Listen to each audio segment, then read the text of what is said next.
All right, what's up, everyone? Welcome to the party. Today is Friday, Dad Joke of the Week, October 10th, 2025. This is episode 981 of your Simply Cyber Daily Cyber Threat Brief podcast. I am your host, Dr. Gerald Auger, and over the next hour, me, alongside this amazing panel of people live from Deadwood, South Dakota, will be dropping knowledge bombs on your face, covering the top cyber threat intelligence news of the day, leveling you up as a professional so you can absolutely slay it at work next week, next month, or at the next job interview. And if you're looking to break into the industry, guess what? Spoiler alert, Buttercup. They're going to be asking you at every single interview, how do you stay current on the industry? And I'm telling you, definitive case study, this right here, this show is the answer that's absolutely going to dominate that interview to the point where, can't promise it, but I've had interviewees get asked that question, and their response, the interviewer gave them a little wink, like, yeah, I know what's up, Team SC. The panel today will be Eric Taylor, Christina Paulika, a.k.a. The Librarian, and Ricky Lee, a.k.a. Tech Ricky. As always, on the ones and twos, we've got Jesse Johnson, the Cosmic Cowboy, bringing it. And behind the camera, you can't see him, but we can. He's beautiful, Dan Reardon, a.k.a. The Haircut Fish. Now, if this is your first episode, you picked a banger. This because this is not always like this, my friend. But if you pick this as your first episode, welcome to the party. We're all about support, inclusion, and empowerment. And you are absolutely welcome here. Even though you got 980 videos of backlog to go through, you can catch up over the weekend. Let us know if it's your first time with a hashtag first-timer in chat. Hashtag first-timer in chat. And squad members, if a first-timer jumps in, let us know. I don't have mod chat up. There's a lot going on here that we're dealing with. So, having said all that, what else we got? Oh, CPEs, yes. So if you have cybersecurity certifications that require maintenance, each episode of the Daily Cyber Threat Brief is worth half a CPE. So say what's up in chat, grab a screenshot, put it away somewhere, put it in a folder somewhere. Once a year, count those screenshots, divide by 2, and that's how many CPEs you got. Now, as always, we've got the stream sponsors that we got to say thank you and much love to, starting with Barricade Cyber Solutions. Now, I mean, this is a bit unusual, but would you like to talk about Barricade Cyber Solutions? No, go ahead. You do it. Let's audit it. Okay, all right, here we go. Find out if we're going to get renewed in 2026. So, listen, everybody, Fortify 365 is Barricade Cyber Solutions' service that can help you configure and enable your Microsoft 365 environment to be properly secured. So if you just, paid the $20, spun up an M365 environment, and hope is your strategy for security, I've got news for you. That's a terrible strategy. So get with Eric Taylor, this beautiful man next to me, and get your M365 instance properly configured. And if you're looking to get alignment with compliance standards like CMMC to get those government contracts, or CIS if you're just kind of feeling saucy, or if you're coming to my talk later today at Wild West Hacking Fest where we'll be talking about CIS, Fortify 365 can absolutely help you get sorted out. Eric Taylor, how was that? We will be renewing. All right, very good.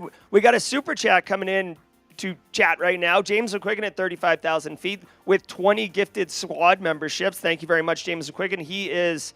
Where is he? Oh, there he is. He was behind Dan. So, yeah, live in studio, we got the James McQuiggan dropping in. Same guy who's going to be doing those wonderful dad jokes of the week. All right. Also, want to tell everyone really quickly, let's actually change this really quickly. We've got a special kind of one-off thing going on today. So, we here at Deadwood actually talked about doing like a little bit of a fundraiser. Today's a fundraiser stream, and we are helping raise money for Becky's Fund. Becky's Fund is a charity that 97% of all the money raised goes to support domestic violence victims, help those individuals who are in bad situations get out of them, and hopefully stop that abuse. So if you would like to, this is absolutely non-committal. You can enjoy all the things for absolutely free. There's no, it's just a fundraiser. We're just trying to help support. We did raise $200 the other day here at Wild West Hacking Fest. And if you'd like to, I will put a link in chat. Absolutely, just a fun thing to do since we're having a fun stream here. And you can see here, I'll drop that link in chat. This is what it'll look like. So if you don't see this, then you are at the wrong place. All right, there we go. All right, cool. All right, let's do the Threat Locker read. We'll do the other 2 ads at the mid-roll really quick. And then we're going to get cooking on this show. All right, let's say hi to Threat Locker. All right. I want to give some love to the Daily Cyber Threat Brief sponsor, ThreatLocker. Do zero-day exploits and supply chain attacks keep you up at night? Worry no more. You can harden your security with ThreatLocker. Worldwide, companies like JetBlue trust ThreatLocker to secure their data and keep their business operations flying high. ThreatLocker takes a deny-by-default approach to cybersecurity and provides a full audit of every action allowed or blocked for risk management and compliance. Onboarding and operation is fully supported by their US-based Cyber Heroes support team. Get a free 30-day trial and learn more about how ThreatLocker can help prevent ransomware and ensure compliance. Visit threatlocker.com/dailycyber.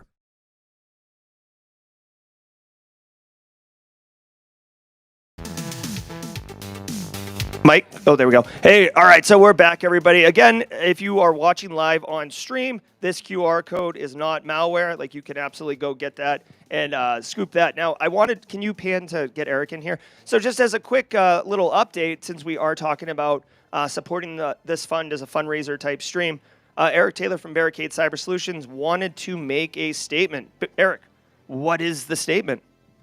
So to help raise money for Becky's fund, Barricade Cyber is going to donate $5K to this, and I'm going to challenge any and all other businesses that are watching this stream to also donate $5K. There's a lot of domestic abuse out there, and women are looking for places to find a safe, reliable home to escape what they're going through. Growing up, we had a lot of my female friends that had to go through this and had to find reliable situations to go to. So this is something that goes back to me, so I want to help support this effort. All right, there. We got a new sound. Hold on. We got a new sound effect on the soundboard. Let me do this really quickly. It seems very what the heck? Okay, hold on 1 second. Spotify. Should have tested it. So we got a new soundboard for Barricade Cyber Solutions with a 5K donation already. Oh, yeah. Yeah, we got we got the Macho Man Randy Savage in here right now. So huge thank you, Eric Taylor. That's absolutely amazing, blowing out any expectations that we had set. So now we've reset expectations for the fundraiser. So go ahead and if you want, jump in there and make some donations, and we'll check it throughout the stream today. Now let me do this. CPEs. Okay, cool. All right, guys, everybody, we're about to get cooking here. So do me a favor, everyone. Sit back, relax, and let's let the cool sounds of the hot news wash over us in an awesome wave. Let's see. I'll see you at the mid-roll with James McQuiggan and his jokes. Let's cook. From the CISO series, it's cybersecurity headlines. These are the cybersecurity headlines for Friday, October the 10th, 2025. They can hear it, right? I'm Steve Prentice. Azure outage blocks access to Microsoft 365 services and admin portals.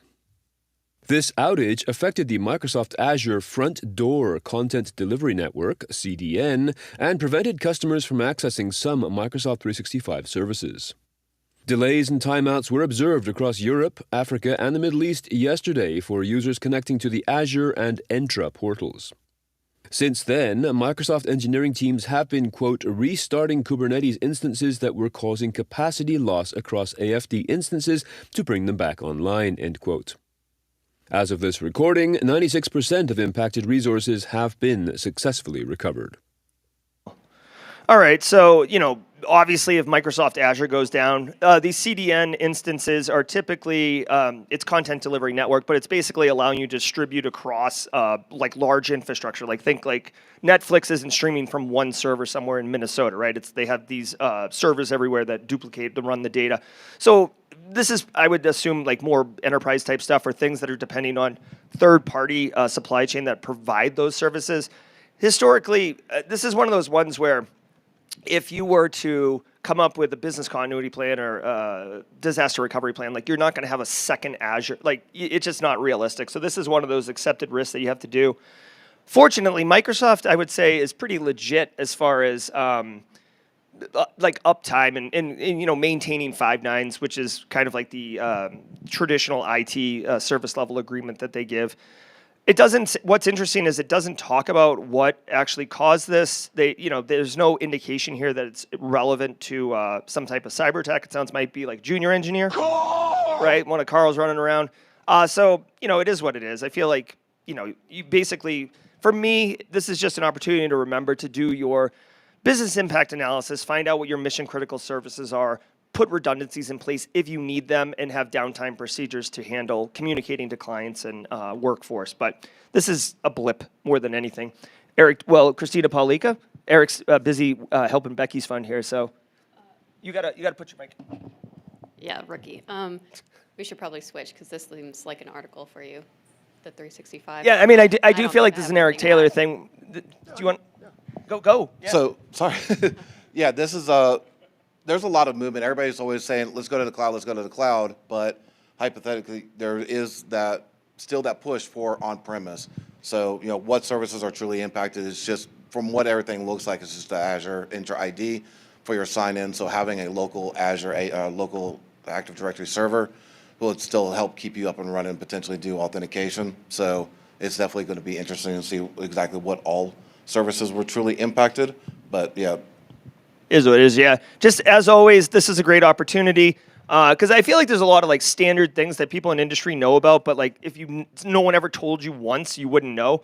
Down Detector, as far as I'm concerned, is like the definitive resource. Like it's basically like ping for websites, right? Like, is it up? I don't know. And you can see here, right, like literally right here, you can track exactly when this outage occurred right there. So great little service, downdetector.com. Not a sponsor of the show. All right, let's keep. Major U.S. law firm suffers cyber attack. Williams & Connolly, a firm that includes some high-profile politicians on its client list, said that on Tuesday, quote, suspected nation-state hackers used a zero-day attack to break into email accounts belonging to a small number of attorneys, end quote. The firm did not say which nation-state, but it is believed to be the same that has recently attacked other law firms and companies, and the New York Times claims its sources see this nation-state as being China. The Google Threat Intelligence Group and Mandiant concur, stating that, quote, China Nexus threat clusters have been leading a campaign which exploits zero-day vulnerabilities to target the U.S. legal sector and collect information related to U.S. national security and international trade, end quote. Oh, hold on. People for Williams & Connolly, the firm in question, emphasized that, quote, it does not have evidence that confidential client data was taken from central databases where the files are kept, end quote. Yeah, they don't have any evidence to support. Like, I hate, like, personally, I just hate when businesses say we have no evidence to support that, like, this was happening. Well, if they didn't have any logging or anything, like, it's so easy to have that as, like, a truth. Or when they say, we have no evidence that the stolen data has been used by threat actors. It's like, how would you possibly know that? It's not like the threat actors are like taking out a front page article about like, oh, here's how we use this data. All right, so here we go. U.S. law firms attacked. Honestly, China, if it is China, they are great at espionage. They are like just siphoning and hoovering up all the data. And this is another one. For me, I don't understand why more threat actors, and this isn't a call to action for threat actors, but I don't know why more threat actors don't go after law firms and like CPA firms or accounting firms. Like all the data is there, right? In the law firms, all the secrets are there. So definitely a treasure trove of data and more of an espionage perspective, right? You got all your secrets, you got all your dirt. I've heard someone, your lawyer sees you at your worst, right? Like because you're always trying to like do some legal thing, like get your neighbor out of your face or something like that. So I don't know. To me, it's an espionage thing. It's a play to get all that data and then, use it for data enrichment down the stream. Christina, I see you nodding your head there. I saw Eric picked up his mic too, so I'm curious to see what you have to say. But my opinion here is this is a state actor, so it is going to be more political. And they don't even have to do anything with the data. It just has to be enough to make them squirm, especially if they have high-profile clients and make the news. So China is great at espionage. Russia is great at keeping people off kilter and really just sowing chaos and having internal fighting versus so that they're not prepared to do external. But they're learning from each other. So China's trying their hand a little bit more at the chaotic social media undermining, et cetera, and Russia's supporting that. Very well stated. I couldn't have said it better. The reputational damage that you'll suffer from this is going to be massively impactful. Yeah, and I don't know. I was doing a couple things, so I don't know if you just said this or it inspired me to think of this. But if you said this, it's your thought, not mine. like if your law firm is this law firm and you've been doing some dodgy like offshore FTX type stuff is it FTX that Bitcoin crypto one that the guy went to jail? Like if you're like doing dodgy stuff and your lawyer knows, like you definitely are like not sitting comfortably. Is that what you meant? Were you saying that with the scrim? Yes, and for the law firm as well. Like looking in, it just has to make the U.S. and their businesses look unorganized and not stable or reliable. Yeah. So yes, the customers, yes, the company, but also just making the U.S. look bad of like what's going on over there. Awesome, thank you. All right, hey, really quick, couple updates if you've been following along. DJ BSEC, 38 months. Thanks, DJ BSEC. Also, and I'm going to bring this one on stream because we have a wrecking ball opportunity, which I'm super pumped about. All right, here we go. And for those who are in chat right now or in the audience and don't know what wrecking balls are, we have a special sound effect and a special situation for one very specific circumstance. And as you can see, I'll put it right here. It is on stage right now. Priceless Pancake with $5 super chat. Thank you, Priceless Pancake. Accepted a new job, will now be bridging compliance and technical implementation with the engineering team. The culture is a perfect fit. Yeah. Oh, so good, bro. All right, that's so good. I'm so happy. Thank you for sharing. I love the wrecking ball. Oh, it's so good. It's like my favorite thing that we do. All right, really quick, just so everybody knows, this particular stream, we are doing a fundraiser. It's a fundraiser stream for Becky's Fund. There's a link that it will be pinned in chat in a second. And it basically is fundraising to go to domestic violence victims. Barricade Cyber has donated $5,000 and will match, or he's inspiring others to donate. We've got $390 already raised. This is amazing. There's no prizes, there's no giveaways, nothing like that. This is exclusively just a fundraising stream to help domestic violence victims. And we definitely appreciate that opportunity. All right, let's keep cooking here. Hacktivists aiming for critical infrastructure get pwned. A pro-Russian hacktivist group called TwoNet, that is TWONET, recently changed attack, moving from launching DDoS attacks to targeting critical infrastructure. A report from enterprise IT security firm Forescout describes how the group attacked what it thought was a water treatment plant, but was instead a decoy set up to observe the activities of such groups. The full story is available at Bleeping Computer, the link is in the show notes, and it describes the various steps the group took, believing this to be a real target. Forescout recommends that organizations in the critical infrastructure sector ensure that systems have strong authentication and are not exposed to the public web. Wow, okay, so this this particular story has like a little bit of everything. I know the headline reads, Hacktivist targeted critical infrastructure hit decoy plan. Okay, so a couple things. One, this individual, hacktivism, right, really quick. So when we talk about threat motivations, like 99% of the time, we're talking about financially motivated criminals or nation-state threat actors trying to flex like China did on that law firm. But every once in a while, we get hacktivists or ideologically motivated. You don't like North Dakota pipeline drilling. You don't like, this person's politics, whatever, and you take action, right? When Russia invaded Ukraine trying to activate the IT army and crowdsource people who were activists. That's what, that threat actor is that we have to worry about. This particular one I like because not only did they exploit a vulnerability from 2021, a cross-site scripting vulnerability, which is like boo, like gross that they didn't do vulnerability management, but I haven't seen this in a hot minute. They actually like changed or they added a pop-up or, like basically tagged it and said hacked by Barlotti. I haven't seen that in a minute. Good stuff. I mean, it's kind of, I don't know. I know it's despicable to be like excited about this because it's like fun, but I haven't seen it in a minute. Ricky, you got a thought on this one, bud? Yeah, this is one of those things where it's not as easy to fight a hacktivist as you could as far as defenses for a known threat actor that has TTPs. I mean, hacktivists, to my understanding, generally don't have well-known TTPs because it's politically motivated and politically driven. But this is a great example of why you have defense in depth.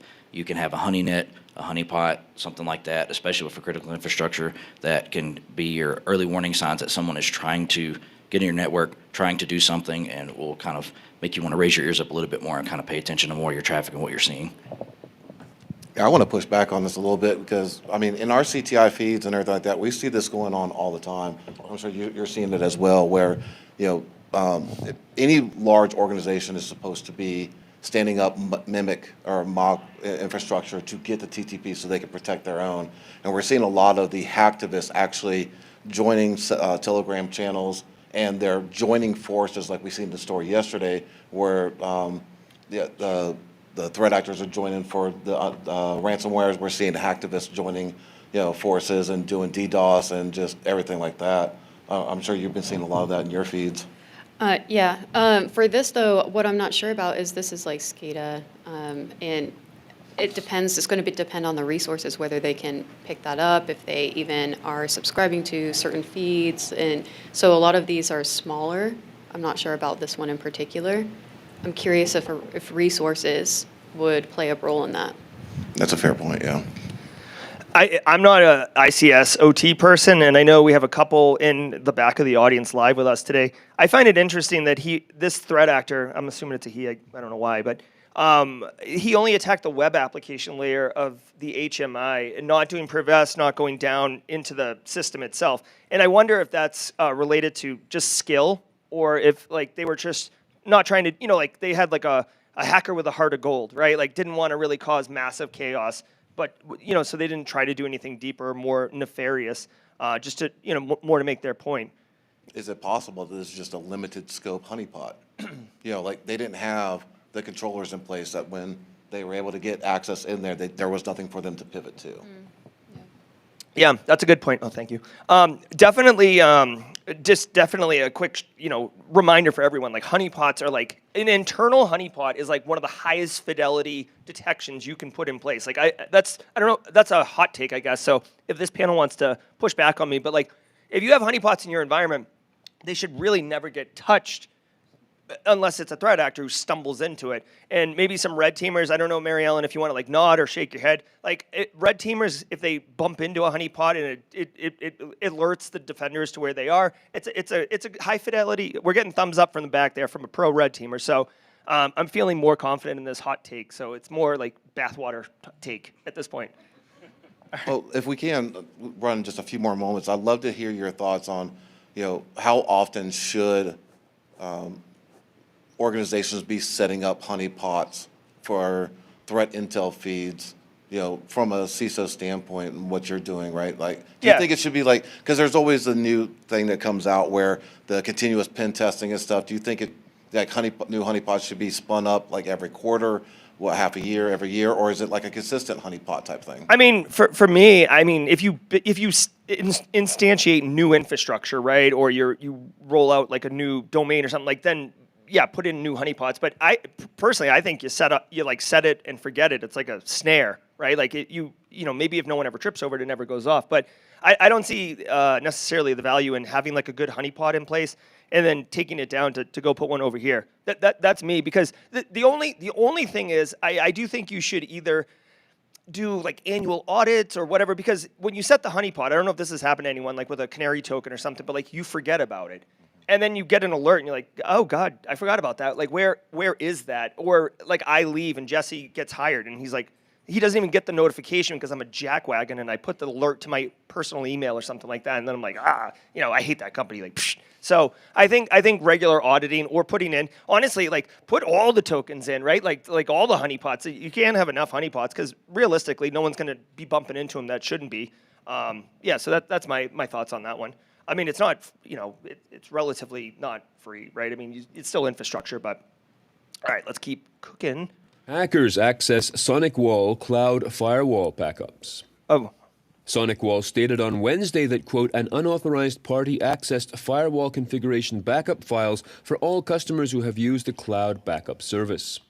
The files contain encrypted credentials and configuration data. While encryption remains in place, possession of these files could increase the risk of targeted attacks, end quote. What's wrong with you people? A list of impacted... All right. We're like, you'll have to get in the light, John, but John Strand has appeared. So, hi, John. Welcome to the party, pal. Why? Why not? It's too early.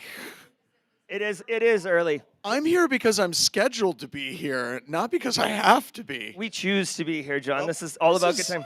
Look at this group of people. We are kind of scheduled to be here. Kind of, yeah, absolutely.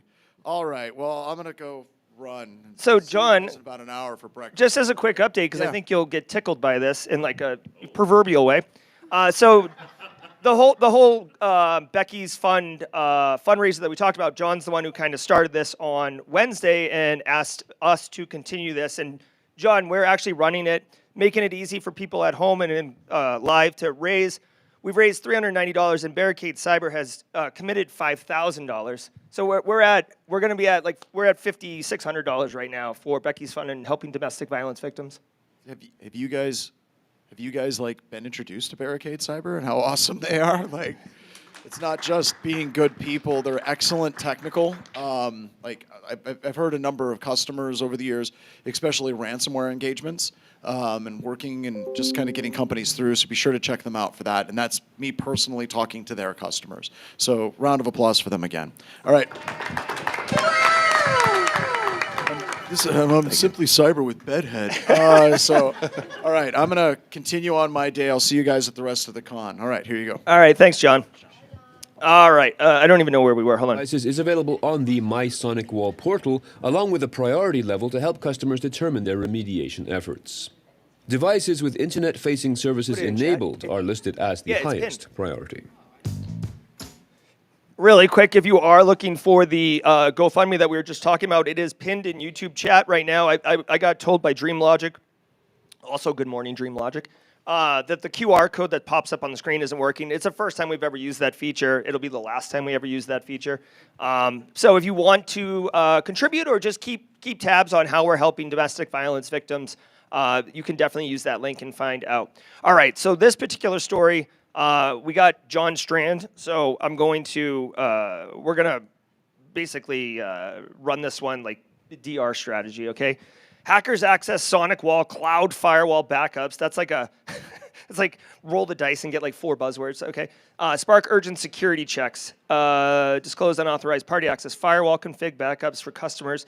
So I guess SonicWall offers some type of like managed service firewall thing. So Yeah, so SonicWall, this came out about a week or a little bit more ago, right along with shortly after the 0 day.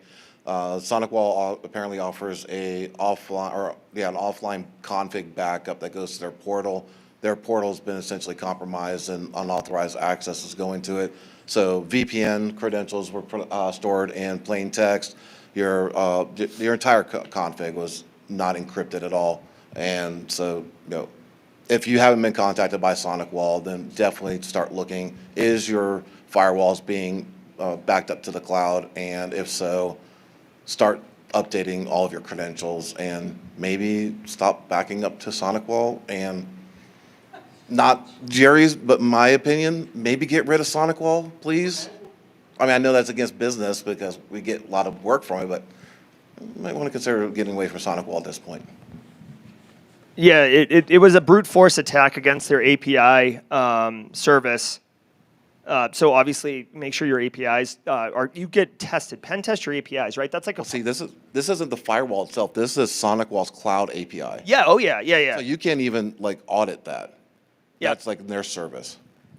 Yeah, well, yeah, that's a good point. That does suck. Well, it's like supply chain. Like we're in this like hot Yeah. mess ecosystem thing. Yeah, I don't know, man. Watchtower is the firm that did the research. I like low key. I don't know who they are as far as like if they're like the research arm of SentinelOne or something. Like I don't know, but like they definitely are always putting out good content. If you see it, Tech Rookie. Any thoughts on either, I guess, handling supply chain attacks or backup firewalls and configs or infrastructure, like something around in the orbit of this story you'd like to comment on? Yeah, we're seeing a lot of issues with SonicWall. It seems like every week it's a new issue in some way that could be that just is just bad practice. In my company, we're seeing a lot of SonicWalls, and we immediately pull those as much as we can. But SonicWall is huge in the MSP space, so a lot of bad actors go after the firewall, go after the SonicWall, because you get inside of this, especially if you can get their backups, and then unfortunately, people don't rotate passwords. A lot of MSPs don't rotate passwords, so if you can get the one, if you can figure out who other clients are using, they can get into those networks. But I would immediately suggest any MSP, anybody that works for an MSP that may be using this appliance that uses SonicWalls, like just like Eric said, rotate your passwords. Maybe look at moving away from it, and maybe even look at finding out a way, or figuring out a way to pull the backups locally, like the config locally, and not use SonicWall service. Figure out your own service. I do believe they have local APIs on the firewall, so maybe you can do it that way and pull it in your own systems and keep the backup yourself, so you know where it is, basically. Do you think that this is one of those situations like where Microsoft is the overall brunt of most of the attacks because they have such a large scale of endpoints? I don't know what the relationship is or the ratio is, but do you think it's because there are more SonicWalls deployed than Palo Alto, FortiGate, Cisco, because of the MSP community? What are your thoughts on that? Yeah, that's what we're seeing. SonicWall is very good at how they do their licensing. It's very cost effective. They do a lot of monthly as a service type licensing models and everything, which is very affordable, especially for nonprofits and clients that don't have a very big cash flow, and they kind of need that guaranteed low cost funding instead of a 5-year $10,000 license, that kind of thing. So, but yeah, we see, and I'm from Louisiana, so we see mostly SonicWalls in our area, and the clients that we deal with in my geographic location, SonicWall is really, really popular, and I think just from talking to other people that I know in the MSP space, it's very, very, very popular. Along FortiGate. FortiGate's another big one. Yeah, don't get me started on FortiGate or Fortinet. Real Bilbo is a huge Fortinet. Oh yeah. Yeah, he's a huge Fortinet guy. We always take on each other about it. All right, so rotate your passwords. Your APIs are not safe. All your base belong to us. Let's go. Also, Phil Stafford said supply chain attack is so hot right now, right? That Hansel's so hot right now. All right, let's keep. Huge thanks to our sponsor, ThreatLocker. Imagine having the power to decide exactly what runs in your IT environment and blocking everything else by default. That's what ThreatLocker delivers. As a zero-trust endpoint protection platform, ThreatLocker fills the gaps traditional solutions leave behind, giving your business stronger security and control. Don't just react to threats, stop them with ThreatLocker. All right, we do have. You know what? Let's just do it, right? Shall we? Can you make it so we can do the audio, not blow everybody up, but still be able to talk? All right. We're going 2 for 2 on blowing out the copyright, but that just feels right. Oh, so good. All right, everybody, this is the mid-roll. Thank you, everybody. Definitely appreciate this live studio audience. I know it's not good. What's up, DPKP? I love it. So many friends, familiar faces, people that maybe meeting for the first time in real life. I love it. It's Simply Cyber community. It's so special. I appreciate all of you. Thank you to the stream sponsors who enable us to be able to buy this gear and be able to show up and do these things. Barricade Cyber Solutions, obviously. Eric Taylor. ThreatLocker, we ran the ad earlier. Delete Me, which I'll do at the end before Jawjacking, and anti-siphon training. Now, if you did not know about anti-siphon training, Kathy Chambers, Zach Hill, so many others here at Wild West Hack and Fest. Anti-siphon training is the training arm of Black Hills Information Security. They're disrupting the traditional cybersecurity training industry by offering high-quality, cutting-edge education to everyone, regardless of financial position. I suggest you go to their website at anti-siphontraining.com. Go to their upcoming course calendar, which you can see on the stream right now. And that beautiful man who was just here a few minutes ago with the bedhead yelling at us for being up so early, he is actually going to be doing a training the week after next. There he is right there. The week after next, SOC core skills. So if you want to work on the SOC, if you want to get those fundamental skills, it's a live training. I believe it's 4 days, 16 total hours of training. It says 25 to 300. There is a way to take it for $0.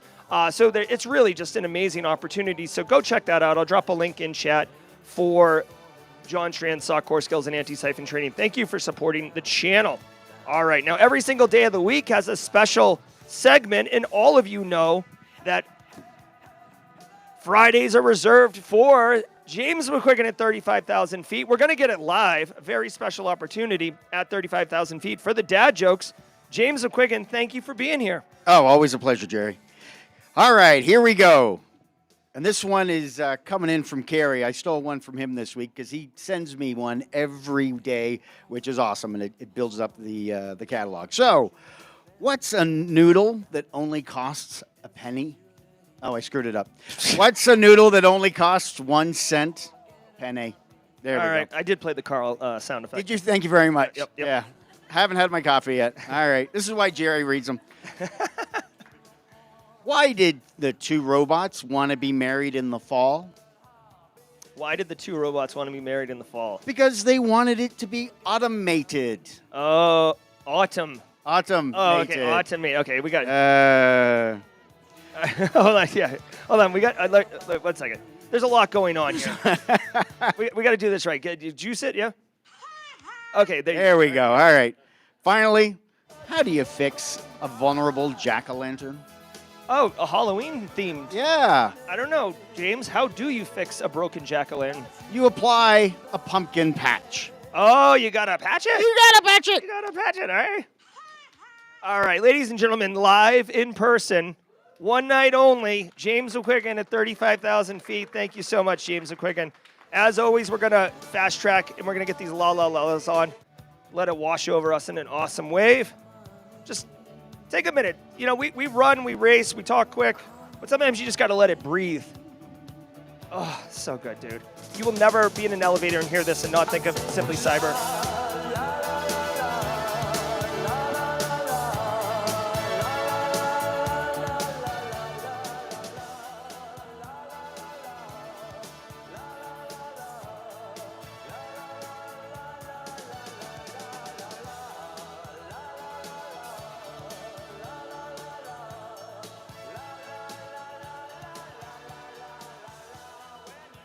So good, man.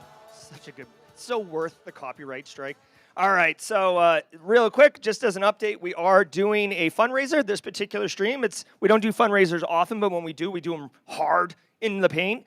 We have raised $590 plus $5,000 from Barricade Cyber Solutions. DP, right there in the back left, DP with the donation. Thank you very much, DP. $100, awesome sauce. Here we go. This is a fund that basically it helps domestic violence victims, whatever their situation is, helps them get out of that situation in a safe way, gets them the assistance, the support they need.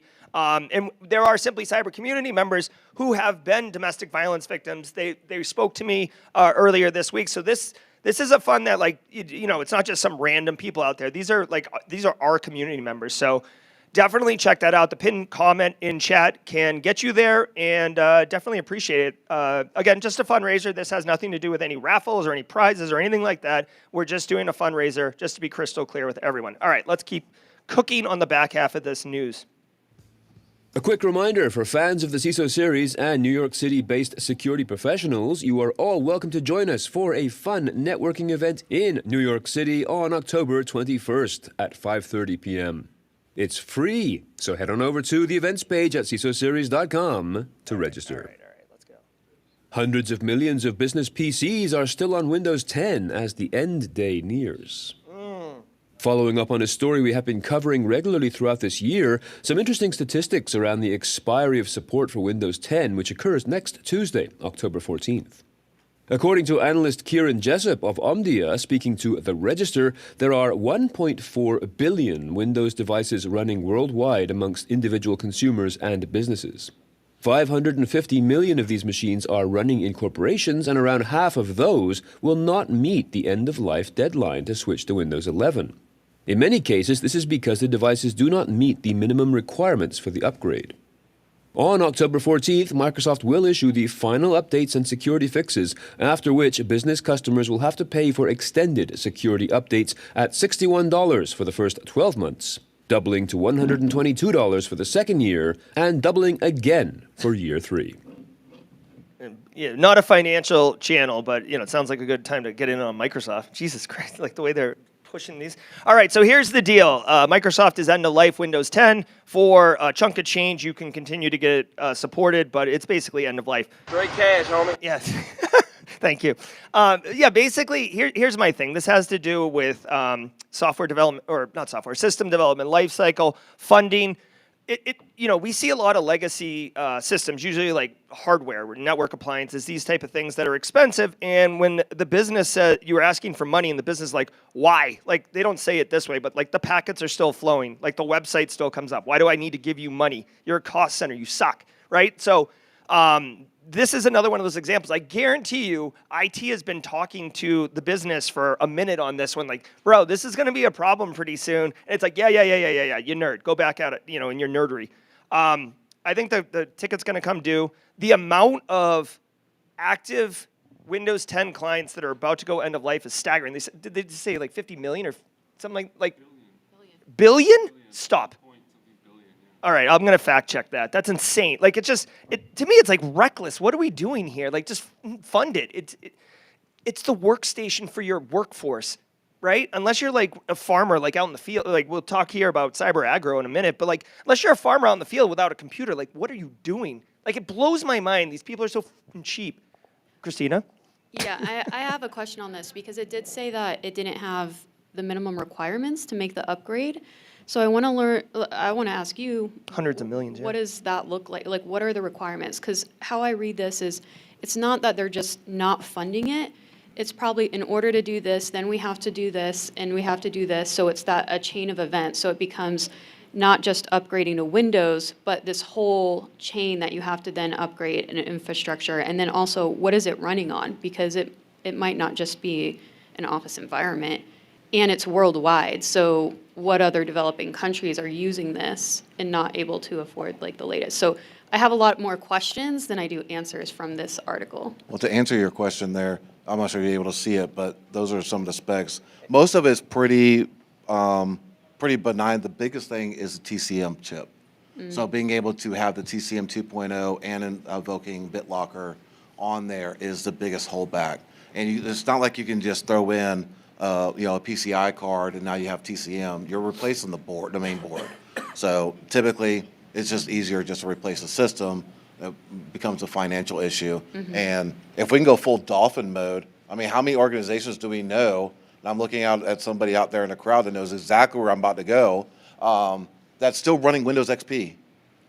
We have literally, God's honest truth, 3 calls this week for organizations still running Windows XP. And these are just small mom and pop. 2 of them were auto dealerships, and I forget what the third one was. But you have auto dealerships still running Windows XP. So it's funny that you mentioned that. We were out in lovely Deadwood last night, and we were at an establishment, and go to order drinks, and they're like, yeah, it's cash only. Our POS systems are down. And she turns the screen around, and I'm like, wow, that's a blast from the past, because it was Windows XP. So it's the rolling hills background. It was the classic gray taskbar, and actually says start and everything. Like, it was nostalgia. Do you ever feel like you have to invoke your internal translator to go back to that old OS to figure out how to do things still? Yes. Yeah. So, and it's really funny. So I would like to know where this article specifically, like, where they got these numbers from, because, like, you can Microsoft will do a scan and say, hey, your computer's not eligible for Windows 11, and it could be as simple as going into your booting into your BIOS on your PC and turning on a particular setting, and then safe boom, mode, yeah. It's there you go, safe mode, or a secure boot maybe, I believe. Oh, yeah, that's it, yeah. And then boom, and then Microsoft's like, hey, yeah, Windows 11's good to go. So it could be just as simple as that for some of these companies that they pulled this data point from. Yeah, and just going into the article here, it is hundreds of millions of computers. It looks like it's some third party that did the data collection and reporting on this. They estimate that only 20% of the machines that are currently running Windows 10 that don't meet the hardware requirements to install Windows 11. So, to Christina's point, like it's still millions of computers that can't do this. And getting back to my rant, like it's always, I hate that I have to like beg, borrow, and steal to get funding. It's like it's an IT problem, right? Like it's not our budget; it's IT's budget to do the computer replacements or endpoint replacements, and Microsoft said 4 years ago this is going to end, right? Normally, like IT life cycles are 3 years, right? I mean, sometimes you'll try to extend it for like more expensive pieces, but like they've had years to plan for this. So like to not do it, to me, it's just, I don't want to call it negligence, but it's frustrating because like if you just did the blocking and tackling, the boring stuff, like you'd be in a better spot. But that's where the pushback is from the organizations. The IT people can talk about it all day long, but if there's no ROI, the business. You and I have talked about this ad nauseum. If it ain't broke, we're not going to fix it. So why invest in more stuff that is working just fine and still generating money? So we actually had a client that I'm dealing with. It's in the medical field, the medical industry, excuse me. They actually came to us, and whenever we onboarded them like 4 or 5 months ago, and they said, hey, we have 25 machines. Here's the users. Here's the machines. We need to order 25 computers before this deadline so we can get these replaced. And it was like, well, okay, we'll get you a quote. That was easy. So Yeah. it's some companies are ahead of the curve, it seems like, on that. It's a breath of fresh air, actually. Yeah, no, I love that. Like, did you give him a high five? Like Slap hands. Yeah, boy, I love it. I love best it. friends. Yeah, nobody got time for that. Like as far as like upgrading and life cycles, no, I love it. All right, let's keep going. WordPress plugin flaw gives hackers access to admin accounts. The flaw, which has a CVE number and a CVSS score of 9.8, exists within the Service Finder Bookings plugin. According to WordFence, versions of this plugin up to and including versions 6.0 have, quote, an authentication bypass issue, allowing attackers to log in as any user, including admins, due to improper cookie validation, end quote. The plugin is a built-in component designed to let businesses and professionals offer service listings and online booking functionality on their WordPress website. Okay, yeah. So just logging in as an admin, is that something? Do we like that? Do we want that? Is that good? I'm ready to rage quit. Yeah, dude. All right. So if you're running WordPress, you're not inherently bad, but you do have to manage your WordPress instance, right? Keep it clean. People love to throw in plugins and turn them all on and look at them flash and then be like, I don't like this, and just continue on to the next thing. It's hard. It's hard to clean up behind yourself, right? Because you can just leave this wake of trash behind you. This particular one, it's for booking stuff. I can imagine, smaller businesses like salons, things that are doing like lots of appointments, maybe mechanics and stuff like that, not having the infrastructure or the IT people to do this, right? I could definitely see someone going to a dev and be like, can you build me a website? And the dev doing it as a transaction. And then they're like, oh, if you want, I can maintain this for you. And they're like, I don't need you to maintain it. Like, I got bookings. You're good, right? So definitely some exposure. I don't think that this would be like enterprise-grade people running this particular situation. For me, if you are an MSSP or you're, local IT guy or local IT woman, know whether or not your clients are running this WordPress instance and check whether or not they are running this bookings plugin. This is a really specific one. This isn't a plugin that you just turn on to see if like you can get better logging or better metrics or something like that. This is like purpose-built plugin. So I think your risk exposure is going to be pretty limited. Like it'd be unlikely that you tried it out and then just left it hanging. Christina? I work for a website company, so we run into this all the time. And it's small businesses, but you're also talking about school districts and small governments that are trying to make the best out of it. So what we run into with WordPress is, yes, this might be a niche concept, but the concept of plugins, just how you explained it, is not niche. So when new people come in, and there's turnover all the time at school districts, they walk into somebody else's website, and it could be all code, it could have all sorts of plugins that they don't even know is there. So it's playing detective before they can even improve it. So there's some cost benefits to having a proprietary system and someone else managing it for you who has an invested interest in securing it. Because if they don't secure it, then they go down as a company and a vendor. So for WordPress, again, it is the plugins and tracking that down, but there's also tools out there that like built with that you can scan everything that is built into that website. And so you can figure out, okay, if they have this on it or not. And with students, there was a great talk yesterday with somebody talking about students as hackers. They have ChatGPT now, which can help with what are the vulnerabilities, and they're more of that, mischievous. They're a different type of threat actor, and again, that session was great.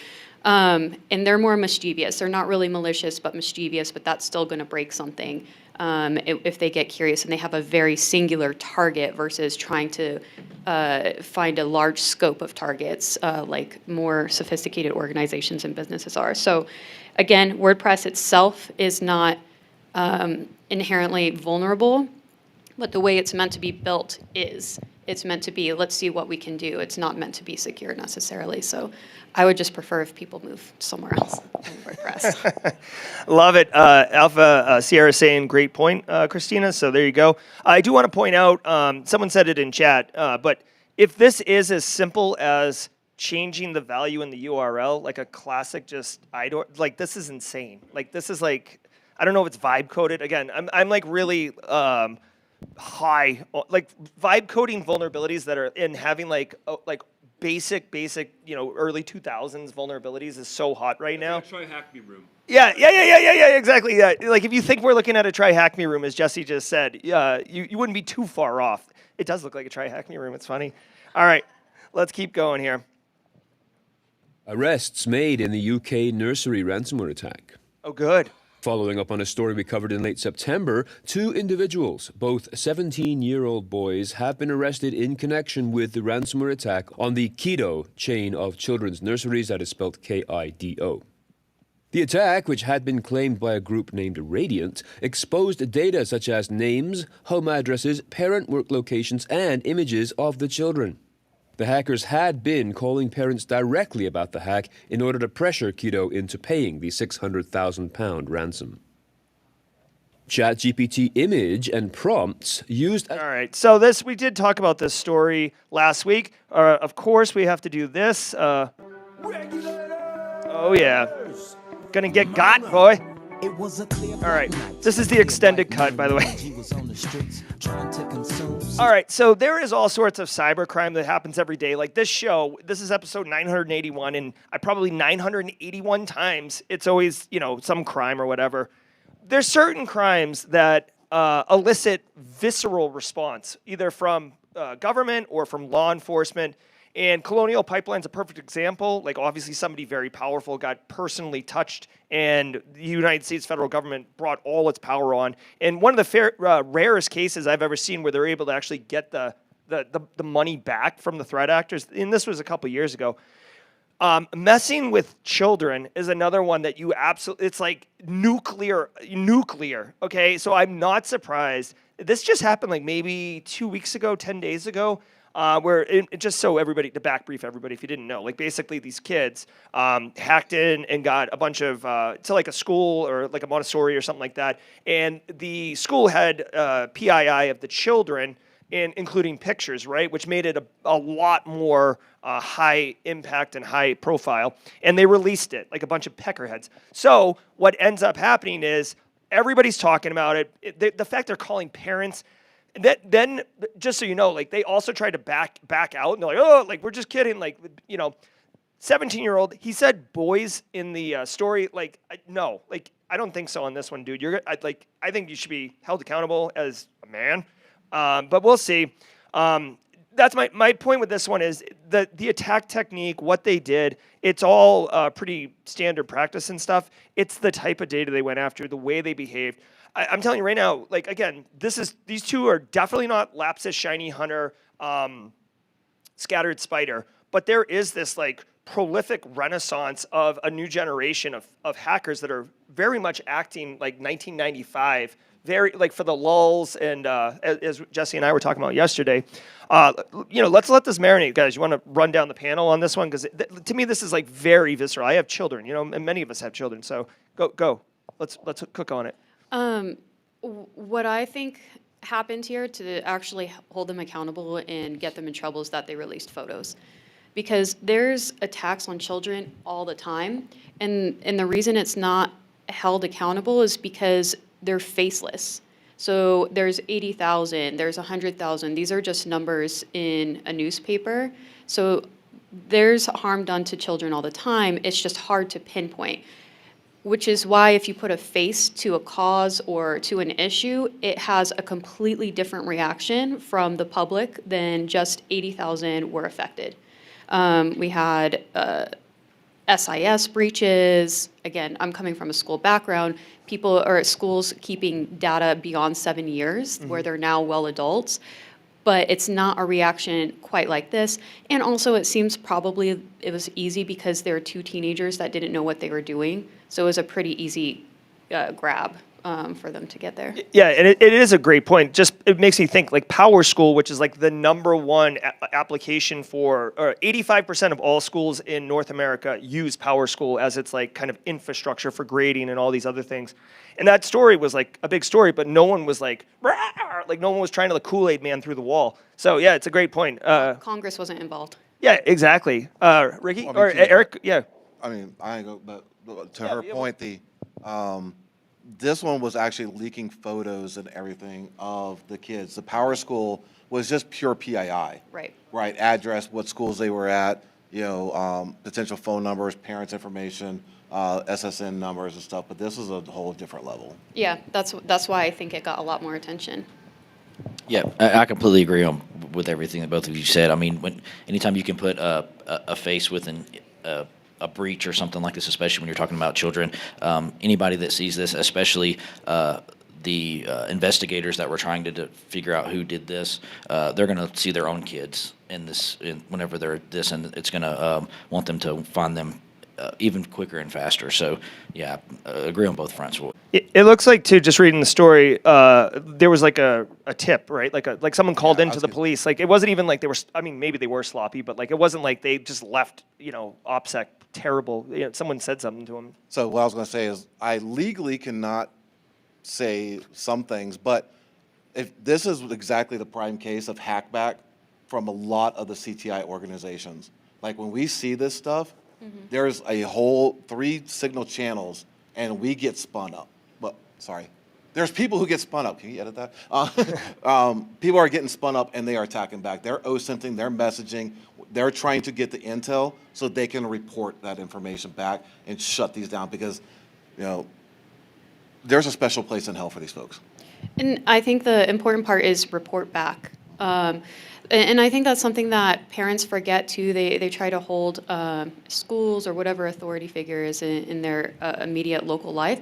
But if crimes like this are happening, this is like you can contact the FBI. There's programs for it, and I think sometimes that's missed, or it's just this obscure thing that you see on TV with FBI. But there's actual accountability that can happen, but you need to report it and realize that you're able to report it, especially when it comes to children. All right, let's keep cooking. Evidence in arrest of Pacific Palisade Eaton fire suspects. U.S. prosecutors have charged Jonathan Rinderknecht with arson for allegedly starting the 2025 Palisades wildfire in California, which destroyed homes and forced mass evacuations. Investigators say digital evidence links him to the fire, including a ChatGPT-generated image of a burning city found on his phone, which they argue reflects premeditation. Additional data from his phone, online activity, and physical evidence allegedly connect him to the blaze's origin, including questions about whether one can be found guilty from a cigarette lighting a fire. The defense disputes the interpretation, noting that an AI-created image is circumstantial and not proof of action. The case highlights growing challenges in using generative AI content as criminal evidence. Okay, I mean, all right. So this is the guy. He started a fire. This isn't. This isn't the one who like started a fire so he could shoot at firefighters, right? This is a different one. Yeah. All right. So whatever. Psychopath. If he indeed started the fire, crazy situation. The firefighters put it out, but the underground root system was still on fire, and it continued to go. Okay. So first of all, this is not a cybersecurity story. Second of all, this to me, like, I'm actually going to side with like the guy, right? The defense, like. He had a picture on ChatGPT of fire, and like that's like, oh, he's definitely feeling it. Like, dude, if you went through my ChatGPT and Midjourney pictures, you'd think I was a psychopath, right? Like, right? So yeah, like actually, yeah, maybe I'll bring it up and we can just judge me. But so I think the bigger story here for us to discuss for a few minutes is your ChatGPT history. Or your Gen AI history, right? Just like your Google search history last, a year ago, is that is that private? Like, you know what I mean? If you pay for a private instance, if your employer pays for it, should they have access to it? Should you be able to wipe it and clear it? Like, what are your thoughts around the applicability of an individual's ChatGPT history? Because effectively, this is going to become more, I mean, it's more and more mainstream as of today, replacing that Google search history. Personally, I'll just answer the question instead of throwing it at you right away. I think if it's organizationally funded, it needs to be in scope for collection.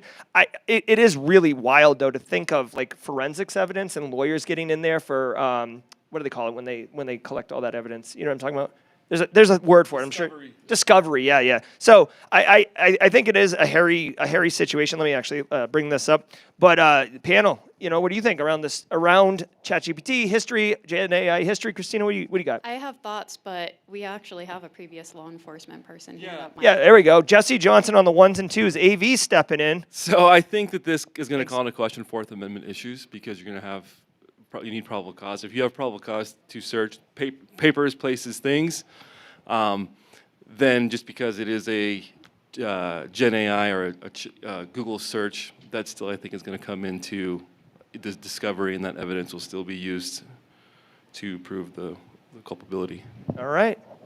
I think it's no different than your Google search. Like, first of all, they can't just get you like law by rule versus rule by law.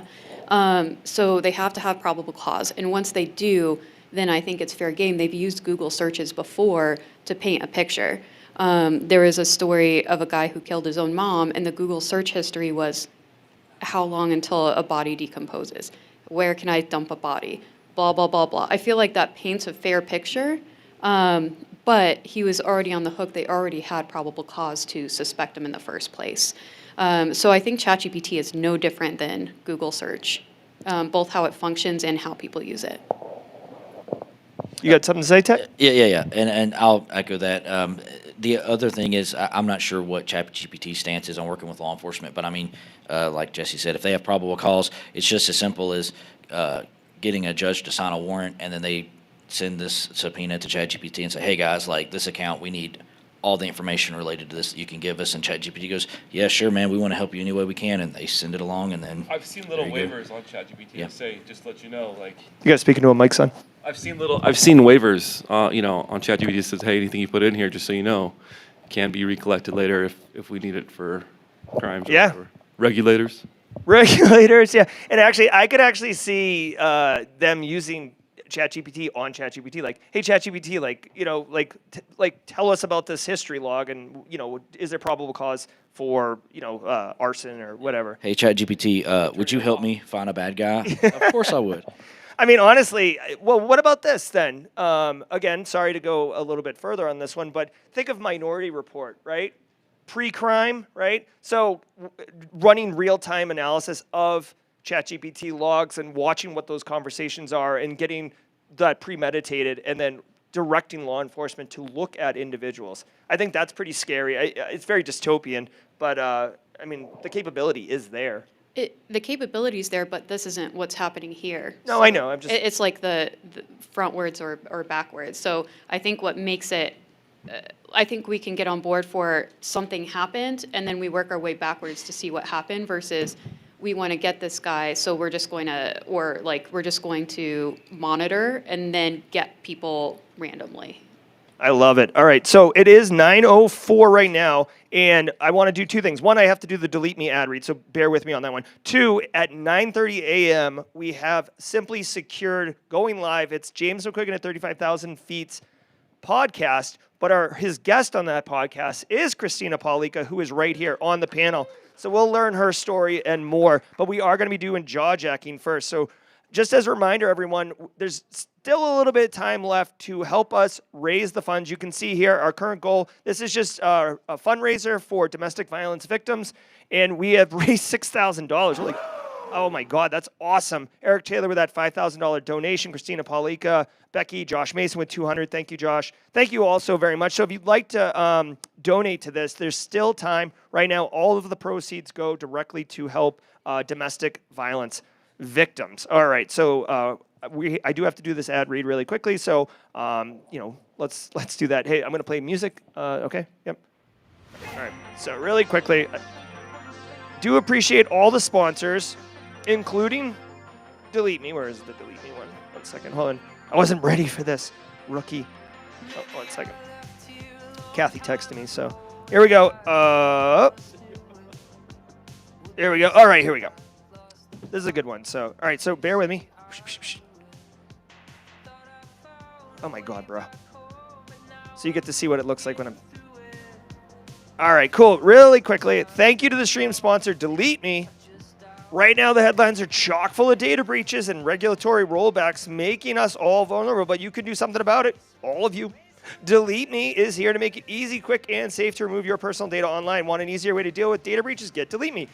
The fact is we're all at risk. How many times have you gotten an email or a letter saying your data's been breached? It's unsettling, but the good news is Delete Me can help. As someone with an active online presence, I'm streaming every single day, basically. Privacy is really important to me. I'm traveling. My kids, my wife, my dogs, they're all somewhere else, and I would prefer that my home address stay private, among other data assets. Take control of your data. Keep your private life private by signing up for Delete Me now at a special discount for our listeners. Get 20% off your Delete Me plan when you go to www.joindeleteme.com/simplycyber.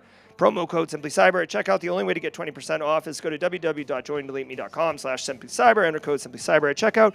That's www.joindeleteme.com/simplycyber. Code simplycyber. Thank you, Delete Me. All right, let's cook right here as always.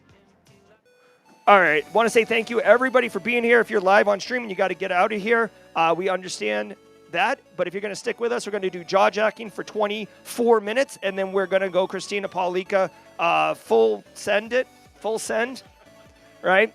All right, I'm Jerry from Simply Cyber. Thank you, Eric Taylor. Thank you, Christina Paulika. Thank you, Tech Ricky Lee, Tech Ricky, Jesse Johnson on the ones and twos, Dan Reardon on camera. It's been wonderful here at Deadwood, South Dakota. Until next time, stay secure. Don't go anywhere, though. We're just going to do Jawjacking. All right, here we go. Ever wonder what it takes to break into cybersecurity? Join us every weekday for Jawjacking, where industry experts answer your burning questions about the cybersecurity field. Live, unfiltered, and totally free. Let's level up together. It's time for some Jawjacking.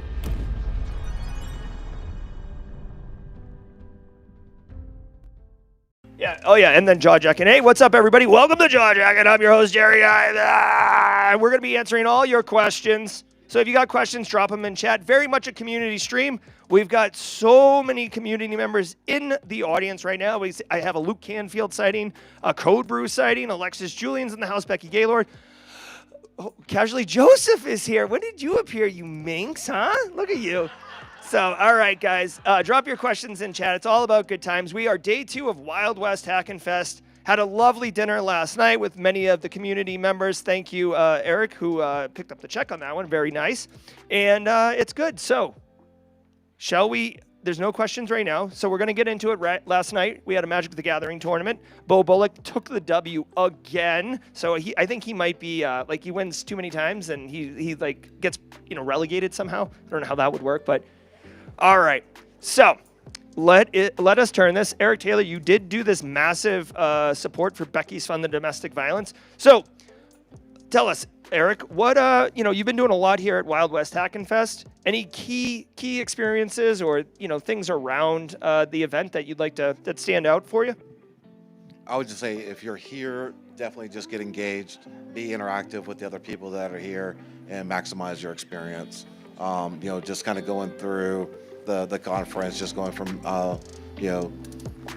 track to track. You're just not gonna be able to enjoy everything. There's so much to do around town and with other people that to fully experience it, you need to interact with the other folks. I know we're all introverts, especially myself, but yeah. I love it. Get engaged, Christina. What do you got? Prioritizing people. So when you come to the conference, that's what you're not going to get when you're at home. So I look forward to the after party, if you will, of the conference. I enjoy the sessions, but I really enjoy when people are sitting down at a table playing a game I don't understand and just spectating. Puff the magic dragon. Yeah, no, it's good. It is good. A couple questions coming in here. What's the panel's most memorable experience so far? But what's a memorable experience, I guess, from the event? This is from Michael Andruzzi, and we can pull in members from the audience if someone would like to come up and share. But for me, most memorable, I said it yesterday. I wouldn't say most memorable, just a memorable experience. Doing this show, doing a live show, like 980 episodes, we have said doing a live studio audience, it's very complicated to do this technically, and definitely couldn't have done it without the team who helped build out this. And we're getting up at 4 in the morning, so like you don't do that unless you care, right? So to me, that's the most memorable because it's like the emotional impact of it that it's so meaningful to me. Ricky, you got a memorable experience? Yeah, not the most memorable, but it's really just putting names with faces, Yep. Amongst the Simply Cyber community. And to quote a dear friend of mine, Luke J., who's a friend of so many people, go make a friend. That's kind of the big thing. So, I mean, don't be a stranger. Say hey, talk to people. One of the big things was my first Wild West last year when we took the Simply Cyber picture right over here behind us, with the flag and everything. It was great. It was really, really fun. Yeah, it was absolutely awesome. And if you want, Mary Ellen Kennel, I just tagged you in chat. Christina, you got a memorable experience you want to share while we're queuing up some people? I think it's this. When I walked in yesterday in the morning, this was extremely impressive setup. And Tech Ricky, I know you helped with that. I think a lot of people in this room helped with that. But it takes a village. It definitely takes a village. It's very impressive. You saw John being impressed. And yes, 4 a.m. is also impressive, especially when you're going to sleep past midnight. Yeah. That's the dedication. Burning it at both ends, yeah. 2 hours of sleep. Yeah, exactly. Second day. Joining us on the stage right now is DP. DP's a longtime community member and also donated to Becky's Fund. Thank you, DP, for supporting the cause. DP, community member, what's been a memorable experience for you, man? I think the best one has got to be the garage episode. So sometime like I wake up, fire up the live stream, and you're in your garage. Yeah. I think the in-laws were over or something. So I enjoyed it. It was really good, but really enjoy what you're doing for the community. It's great. Thank you. What about at Wild West Hacktivist? Oh gosh, just so many good talks, but the vibe here is just different than any other con. Love it. Yep. Awesome, DP. Ladies and gentlemen, at DP, if you've been looking for them, I love it.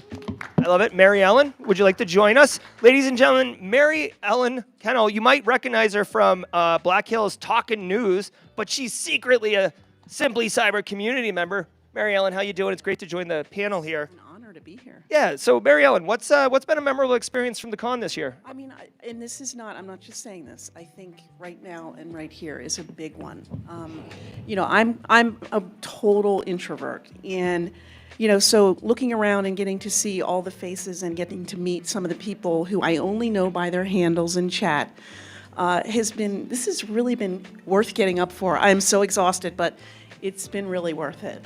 Awesome. I love it. Thank you, Mary Ellen. It's so kind of you. Love it, love it, love it. So I'm definitely happy that we're, thank you, Mary Ellen, like bringing people's faces, because here's the thing. A lot of people are out there in chat right now, Dream Logic, The Pain, Roswell, UK. It's very difficult to travel here already, and if you're international, it's even more difficult. So I'm glad that we're featuring community members that that this is where you would get to meet them in real life for the first time. So it's definitely all about good times. Question coming in. Ben Silence Poet says, been in the new risk role for over a month now. I don't think I fully prepped for the tools risk analysts use. Oh, so good. Any tools besides Power BI, Query Builder, ServiceNow, or Excel I should learn? All right, so we're going to do this question really quickly. It's basically a GRC question. So honestly, the tools like Power BI for doing vulnerability dashboards and metric reporting on program maturity and whatnot, those are good tools. ServiceNow, I feel like in GRC, like you don't want to overcomplicate it with technical solutions, right? Like for me, Excel is fine. It's more about, I think you'd be more effective if you're doing great threat intelligence feeds, like getting updated on what the current trends are, being dialed into your actual industry silence poet, what's going on, what are the trends, because that's how you're going to be informing your actual risk assessments and informing whether or not things go up or things go down. So like the technical tooling of GRC isn't wicked complicated. I know we are getting into GRC engineering where you can like script up and touch into the cloud and stuff like that, which is a little bit different. So I suppose if you wanted, you could do like start looking into Python and automating some type of queries and stuff. But that's, to me, that's like less about risk analysis and more about like audit more than anything. So yeah, those are my thoughts. You want to dunk on GRC really quick, or? I think I've done that enough this year. I would be remiss not to say go to shameless plug of our EPSS lookup tool. Oh yes. Knowing CVEs is very important, but being able to explore how well or how vulnerable your organization and possible impact to your organization is this potential exploit. Because just because it's a 10 out of 10 on a CVE score, it may be behind 3 firewalls on an air-gapped VLAN, and it's not. Well, yes, you need to patch it, but it's not critical to your specific situation. However, you may have a 3.0, but it's public facing. That's a little bit more exposure to you. So definitely incorporating, EPSS into your evaluation process is strongly recommended. I love it. All right, we're kind of sprinkling in questions and also community vibes. Becky, would you like to come up and share your situation? So many of you have seen Becky Gaylord in chat. She's always like there showing up and being awesome. But here, let's put a face to the name. Becky Gaylord, welcome to the party, pal. Hey, thanks. Yeah. So Becky, what's your Wild West Hackenfest experience been like? Oh, I just need more sleep. Yeah. But it's been fun. I ran into Eric in the airport, like just running into people like on Main Street, seeing people. And then also even some of the folks here, I'm still putting names with faces, and it's super cool. I actually had a thought about that last question. If I could jump in on that. Yes. And I just, it's so true that the vibe is what you see is what you get, which is, I love it. And it's not, you can't count on that at most cons, all cons anyway. Because I'm only almost 5 months into a new role, and it's GRC, and I'm with engineers. And what I was going to say about the risk tools is that, and totally second what Jerry said about the threat intel, and taking the news, like what we hear and see every day here, and then checking with your own stack and your own folks to see, hey, what are we using? Is this, does this affect us? Because, the probability doesn't even matter if you're not using it. I mean, it does matter for someone, but it doesn't matter for your stuff, for your tools, for your platforms. So I've been doing that actually, and it's been a great way for me to learn more about the breadth and the details about what we have. And it turns out no one really asks engineers, so they're happy to actually talk about it. Yeah. And then we have a closed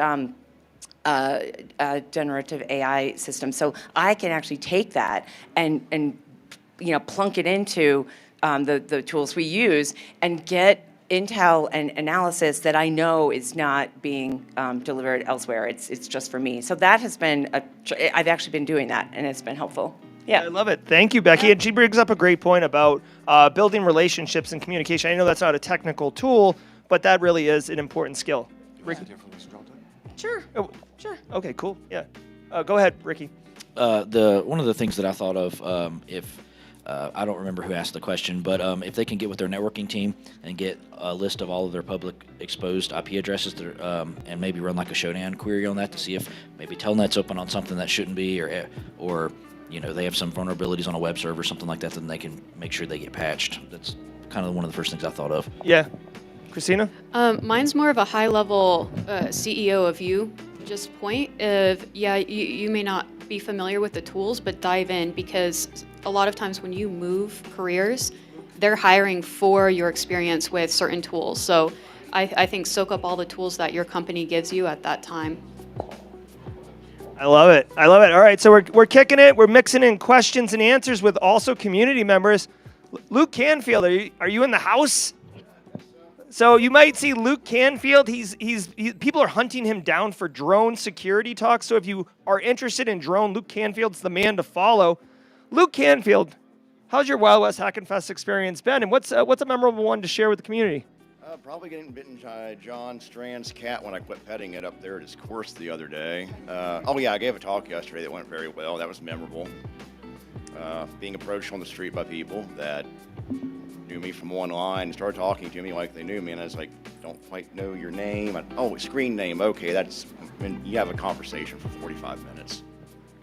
Awesome. Yeah, 100%. I mean, that's how it happens. Like, you can't, like, if you're going to walk to go get a cup of coffee that's across the room, expect like it's a 45-minute trip, because you're absolutely going to get stopped, and you're going to love it the whole time, but you do want that cup of coffee. It's like, so pro tip, just say, hey, walk with me. Let's, and then, you know what I mean? Then you can crush it that way. So absolutely awesome. Ricky? I was gonna say, yeah. Would you like me to get you a cup of coffee? Yeah. Fantastic. I'll be right back.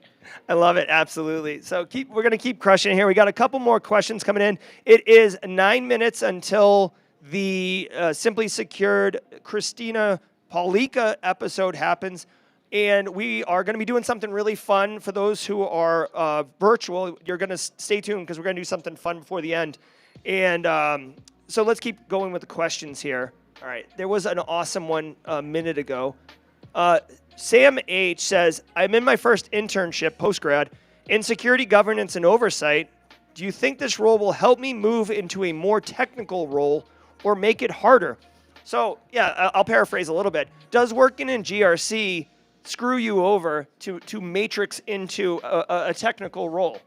Now, I've got thoughts on this, but I'll turn it to the chat here, to the panel, if you will. I don't think it can. I mean, you can go from a technical role to a GRC role or back. It's really an important thing, especially from an intern, is to communicate with your other team members and voice what you want to get out of the job and what your passion is. If your passion is on the technical side, be vocal about that. And you never know, they may just kind of bring you in on some meetings and maybe actually kind of bring you in on the technical side while you're also doing the GRC side that they brought you in to do originally. I love it. Becky?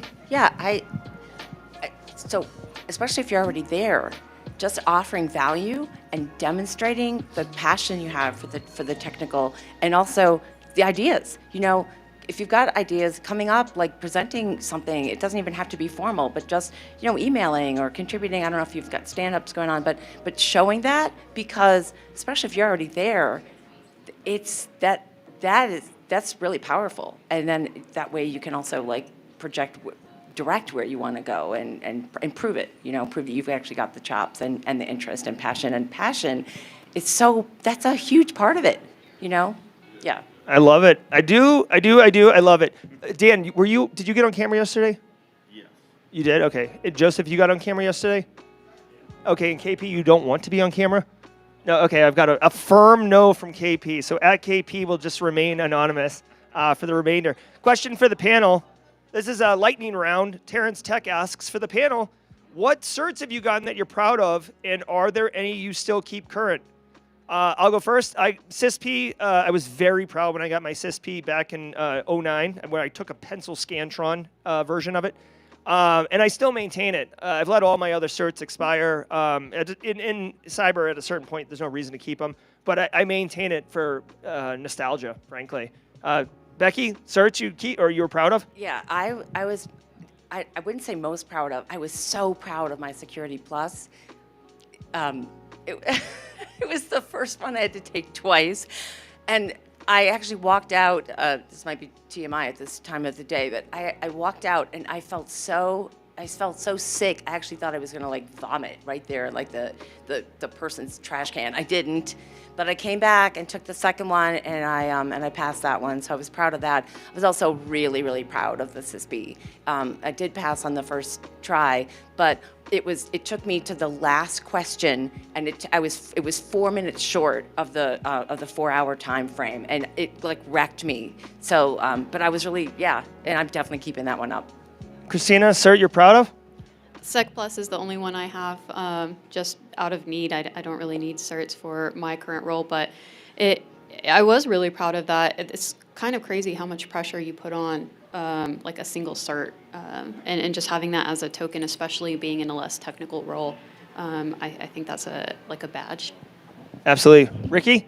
Yeah, one of the only certs that I really have is the Sec Plus as well. That as far as from an industry standpoint, one of the things that I'm more proud of is just building out a home lab and getting the technical chops at home in my spare time that I need to do my job. Because it's especially from just a lot of staying up on like Active Directory and just working on my PowerShell chops and that kind of stuff. Man, that's way more important to me than a lot of certs. And again, I don't need a lot of certs for my industry, as on the MSP side.